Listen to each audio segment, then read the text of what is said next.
மகிழ்ச்சியான வணக்கம். இந்த பதிவில் சந்திப்பதில் மிக்க மகிழ்ச்சி. இன்றைக்கி திருச்சி மாவட்டத்தில் திருவானைக்கோவிலில் அமைஞ்சுள்ள ஜம்புகேஸ்வரர் அகிலாண்டேஸ்வரி ஆலயத்தில் இருக்கும் பஞ்சபூத ஸ்தலத்தில் தண்ணீருக்கான ஒரு ஸ்தலம். அதை பற்றி கண்டிப்பாக நம்ம பேசுவோம்.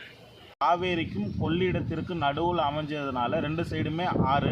அப்போ ரெண்டு சைடுமே ஆறுங்கும்போது ரெண்டு ஆற்றுலையும் தண்ணி வரும் பொழுது அந்த இடம் ரொம்ப கூலிங்காக இருக்குங்கிறதுக்காக வேண்டி தான். இப்போது வருங்காலங்களில் இப்போ இந்த பிள்ளைகளுக்கு அடுத்த தலைமுறைக்கு தண்ணி அப்படிங்கிறது பெரும் பற்றாக்குறையாக இருக்குது. என்ன காரணம் அப்படின்னா, இங்கே நான் இருக்கக்கூடிய இடத்துலேருந்து ரைட் சைடில் பார்த்தீங்க அப்படின்னா காட்டூர் அப்படிங்கக்கூடிய ஒரு பாப்பாக்குறிச்சி. அந்த காட்டூர் பாப்பாக்குறிச்சியில் பார்த்தீங்க அப்படின்னா பூமியிலேருந்து எடுக்கக்கூடிய தண்ணி வந்து உப்பு தண்ணியாக இருக்குது. அப்படியே அதுக்கு முலக்கால் நடராஜபுரம் அரசங்குடி இந்த மாதிரியான சைடில் போனாலும் அங்கிட்டுமே பூமியிலேருந்து எடுக்கக்கூடிய தண்ணி வந்து உப்பு தண்ணியாக இருக்குது. அப்போது சுத்தமான தண்ணீராக இருந்த இடம் இன்றைக்கி உப்பு தண்ணியாக மாறிக்கிட்டு இருக்கு அப்படின்னு பார்த்தீங்கன்னா நிலத்தடி நீரை வந்து கெட்டு போய்கிட்டு இருக்குது. ஸோ அந்த சூழலை மாற்றணும் அப்படிங்கிறதுக்காண்டி ஒரு ஐடியா தான், ஒரு ஐடியாலஜி தான். நம்ம எதிர்பார்த்தது மாதிரி நம்மளுக்கு கிடைக்கல அப்படின்னா கிடைச்சதை நமக்கு தகுந்தது மாதிரி மாற்றிக்கணும் அப்படிங்கிறதுக்காக வேண்டி தான் ஒரு கருத்தியலாக இதில் வைக்கிறேன். இதில் என்ன விஷயம் அப்படின்னு பார்த்தீங்கன்னா, அதில் ஏன்னா இப்போ நம்ம மைண்ட் மேப் மாதிரி ஒரு இதில் நம்ம பார்க்க போகிறோம். என்ன பார்க்க போகிறோம் அப்படின்னா, இது ஒரு ஐடியா தான், மற்றபடி ஒன்றும் கிடையாது.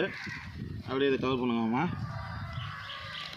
இது வந்து இந்த சைடு காவேரி ஆறு, இது வந்து ஏரியா, இது வந்து கொள்ளிடம் ஆறு, இது வந்து டோலுக்கட்டு, இது வந்து டிவி கோவில், இது வந்து சத்திரம். இப்போ இது வந்து ஆறு. இப்போ இந்த ஆறில் என்ன இருக்குன்னு பார்த்தீங்கன்னா, முதல்ல வந்து ஒரு அணை இருக்குது, அது பாலம் இருக்குது. அடுத்தது ஒரு பாலம் ஒன்று இருக்குது, அடுத்தது ஒன்று பாலம் இருக்குது. என்ன பாலம்னா, இது வந்து bypass, Chennai to Madurai bypass. இது என்னென்னு பார்த்தீங்கன்னா, இது வந்து சத்திரம் மாம்பழ சாலை திருவானைக்கோவில் போகிற ரோடு, டிவி கோவில் ரோடு. இது என்னென்னு பார்த்தீங்கன்னா ரயில். அப்போ அதே மாதிரி இந்த சைடும் பார்த்தீங்கன்னா இது ரயில். அடுத்தது வந்து இது டோலுக்கட்டுக்கு போகிறது, திருவண்ணாமலையிலேருந்து டோலுக்கட்டு. அடுத்தது வந்து பைபாஸு. அப்போ 3 அணைக்கட்டு இருக்குது. 3 அணைக்கட்டுன்னு பார்த்தீங்க அப்படின்னா ஒரு கிலோமீட்டர் 1.5 கிலோமீட்டர் தூரத்தில் இருக்குங்கும்போது ஆல்ரெடி இதில் பில்லர் இருக்கும், இதில் பில்லர் இருக்குது. அப்போ அந்த பில்லர் இருக்கும்போது இதுலேருந்து இதை இணைச்சி விட்டோம் அப்படின்னா இது ஒரு தடுப்பணையாக மாறிடும். இதில் பில்லர் இருக்குது, இதுலேருந்து ஒரு தடுப்பணையை அணைச்சி விட்டோம் அப்படின்னா, ஏன்னா இன்றைக்கி தடுப்பணை கட்டணும் அப்படின்னா இன்றைக்கி சட்டமன்ற உறுப்பினராக இருக்கக்கூடிய எம்எல்ஏ எம்பிலாம் பார்த்திங்கன்னா ஒரு 150 கோடி 200 கோடி 300 கோடி ஆகிறதுக்கான வாய்ப்பு இருக்குதுன்னு சொல்லிட்டு அது ஒரு கொட்டேஷன் போடுவாங்க. ஆனால் இது நம்ம என்ன பண்ணுறோம் அப்படின்னா, ஆல்ரெடி பாலம் இருக்குது, பாலத்தில் அந்த தூண் இருக்குது, அந்த தூணோட இணைச்சி விட்டு ஒரு 4 அடியோ ஒரு 5 அடியோ ஒரு தடுப்பணை பண்ணோம் அப்படின்னா தண்ணி இப்படி வருது அப்படின்னா இங்கே ஒரு தேக்கம், அப்புறம் இங்கேருந்து இங்கே வருது அப்படின்னா இங்கே ஒரு தேக்கம், இங்கேருந்து இங்கே ஒரு தேக்கம் வருதுன்னா இங்கே அந்த சிவன் கோயிலில் இருக்கக்கூடிய ஏரியா அந்த கொண்டையம்பட்டை இந்த மாதிரி லைனுக்கான தண்ணிக்கும், இந்த சைடு எடுத்தினா டோலுக்கட்டு சைடு தாளக்குடி இந்த லைனுக்கும், இங்கிட்டு சத்திரத்தில் இருக்கக்கூடிய சிந்தாமணி இந்த மாதிரியான லைனுக்கான மக்களுக்கான நிலத்தடி நீரும் இங்கே ஃபார்ம் ஆகும். அப்போ ஃபார்ம் ஆகிடுச்சுன்னா இங்கே நிலத்தடி நீர் கிடைக்கும். அப்போ அடுத்த தலைமுறைக்கு நிலத்தடி நீர் சேமித்து வச்சது மாதிரி இருக்கும். இதை விட்டுட்டோம் அப்படின்னு பார்த்தீங்கன்னா, ஏன்னா இங்கே தடுப்பணை இருக்குது இல்லைன்னா, அதுதான் நான் சொன்ன மாதிரி நம்ம கிடைக்கிறது நம்மளுக்கு என்ன கிடைக்கும்னு எதிர்பார்த்து இருக்கிறத விட கிடைச்சதை நமக்கு தகுந்தது மாதிரி மாற்றிக்கணுங்கிறதுக்காண்டி இது வந்து ஒரு நம்ம பண்ணிட்டோம் அப்படின்னு பார்த்தீங்க அப்படின்னா, இந்த சரௌண்டிங்கில் இருக்குது, இந்த இடத்துல தான் கோயில் இருக்குது, சிவன் கோயில்.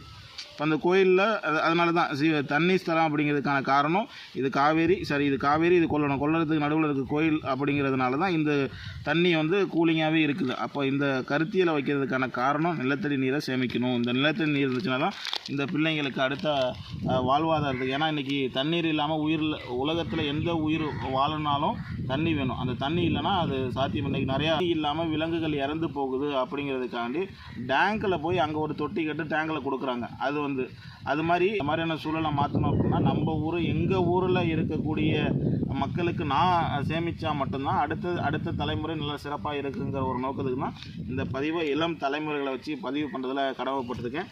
நன்றி, வணக்கம். வாழ்க தமிழ், வளர்க தமிழ்.